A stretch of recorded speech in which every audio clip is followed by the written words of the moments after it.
This week we're looking at the sixth commandment, do not murder.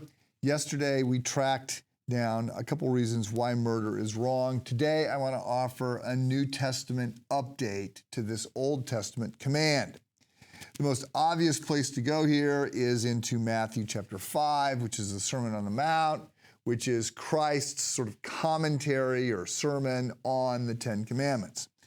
Verse 21, Jesus says, "You have heard that it was said to people long ago, 'Do not murder, and anyone who murders will be subject to judgment.'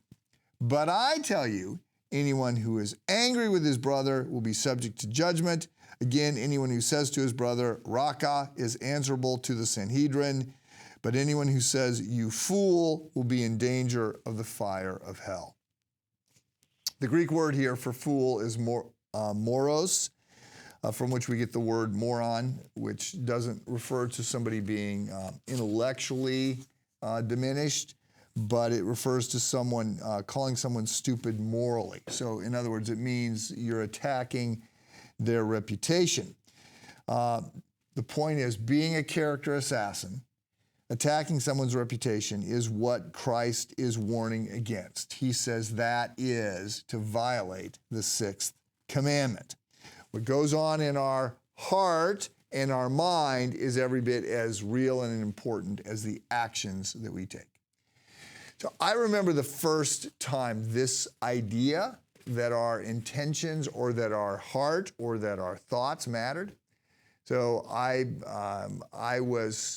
had met a friend who had been pretty not a great guy, and then he had come to faith, and he was a very different guy. And this had intrigued me and it had pulled me, and he's talking about Jesus. And so I went through this couple-year process where I'm sort of investigating the claims of Christ, and I can't get there. I want to become a Christian, but I don't want to become a Christian, and I'm confused. I'm reading the Bible, lots of questions, and I would call this guy almost every day, and I'd ask him my questions, like what's going on here? And I remember exactly where I was standing when he explained to me that, you know, you could be guilty of sin just because it was your intention or your heart, or you were angry, or that you could be guilty of adultery because of lust. And I remember saying, okay, that's the craziest thing I've ever heard. And sort of making a pledge to myself that if I do become a Christian, I will not become that kind of a Christian. I will not be so serious as to believe this. And so, look, I thought I'm not guilty of the sixth commandment, violating the sixth commandment, because I haven't killed anybody.